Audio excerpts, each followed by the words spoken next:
So today we're going to have a look at how to make a Binca bookmark and learning how to do some of the basic stitches. There's a pair of scissors. Remember, if you're using scissors to be safe, you need your plastic needle, a button for the advanced stage. If you're doing the advanced stage and you'll need a metal needle, your threads that are in your kit, and your Binca bookmark. So take your plastic needle and your thread and we'll have a go at tying it together.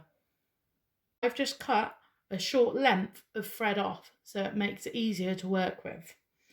So you take one end of it and tie at the end, and for this to work it's good to use at least 3 knots. Okay, now I've knotted the end of the thread, taking the opposite end, we need to thread through the eye of the needle. This can sometimes be a little bit tricky. If it is, just ask a grown-up to help. Once you've done, just pull some towards the end, and that's it all threaded to start. Now you've threaded your thread through the needle, we're going to have a go at the basic stitch of straight stitch. So putting your needle all the way through your first hole, pull it all the way through until you can feel the knot.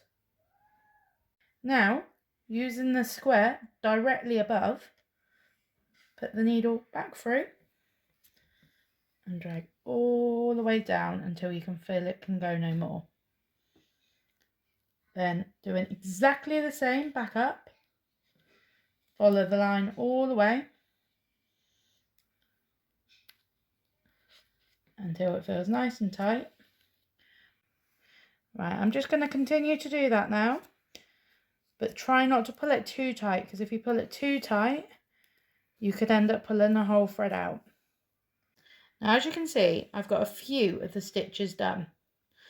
Now if you were sewing on a badge or anything like that, to make the stitch tighter you want to do exactly the same but the opposite way. So as you can see on the reverse, I haven't done this stitch here, so I'll do exactly the same but the opposite way. So I bring it all the way through and then just carry all the way back down your line, just like you did but in the opposite way.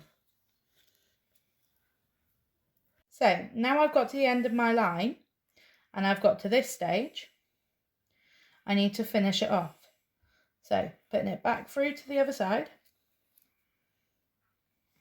spin it over, and you want to try and get it underneath the last stitch at the end.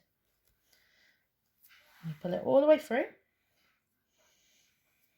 and I like to do it twice just to make sure it's extra tight. Right, pull tight.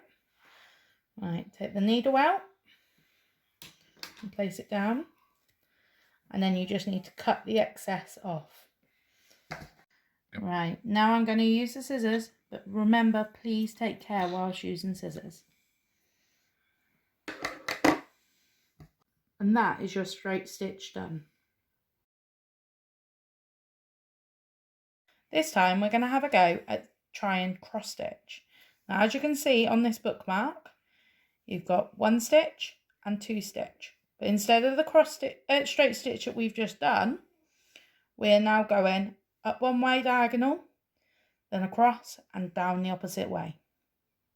So taking your second colour, we're going to have a go at cross stitching. So like before, we need you to tie a knot in the end of the thread and getting at least 3 knots. With the knot done again, it's time to thread through the eye of the needle, like so. Time to begin our cross stitch. So like before, taking it from the behind of it, bring it all the way, and instead of going up or down like we did before, we're going to go across and upwards like a diagonal shape. And as you can see, you've got a diagonal line there. Next, bringing it through the hole directly next to it, bring it all the way up, and back down on the opposite side for diagonal lines. And you can see a very small cross. The more you do, the more apparent the shape becomes. So we've got at least 4 of our crosses done now. So I'm just going to do another one. So taking it down, up and diagonal, across, and down and diagonal. And then all you want to do is finish it off the same way that you did before. So turn it over and put the needle through one of the other stitches. Bring it up, pull it tight, and do it the same. And pull it tight to make sure it's nice and locked in. And then just need to cut the excess. So now we've learnt the basics. We've got straight stitch and cross stitch. Now I'm going to let you have a go at doing your own design. So as you can see on this one, I've had a little go and done the letter L and the letter W. What can you create using these stitches?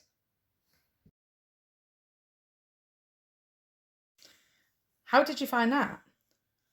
How about having a go at the advanced stage? Can you sew a button on? Sewing a button is actually easier than it looks. However, when sewing on a button using these plastic needles, it doesn't fit through at the eye of the needle. So for the purposes of this video, we're going to use a smaller darning needle. Now, if you haven't got one of these, that's absolutely fine. Just use a normal sewing needle, but just ask your grown-up to help if you need to. And be careful not to touch the end and prick yourself. Like before, cut yourself off a short length of thread and tie the end at least 3 times. Like before, knotted end, take the opposite end with your metal needle, and like I said to you, because this is a different type of needle, please ask a grown-up to help. Thread it through, and it's all threaded to start. As with all the other stitches, taking your needle, you want to carefully push it all the way through from the back. When you get to this bit, before you go on to the next stitch, taking your button, pop your needle through the very first eye and all the way to the bottom. So as you can see, the button is now attached, but you can still move it about at the moment. Moving into position you want before you start your next stitch. You need to move it about. So for this, I'm going to have it straight one side down here. So that means I've lined up the hole underneath. And exactly the same as you would with any other stitch, you just take your needle all the way through the eye and all the way out through the end. Repeat this process 3 times. You might find it easier to turn it over so you can see where your original hole was.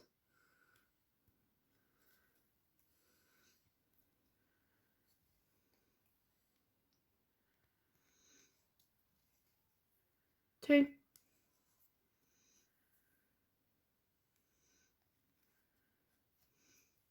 3. And that is how you simply sew on a button. Why not have a go and see what designs you can make on your own bookmark? And to finish it off, why not tie in one of the skills Scott taught you yesterday in one of the hitches videos and have a go at the Lanyard hitch to finish it off and make some tassels on the end?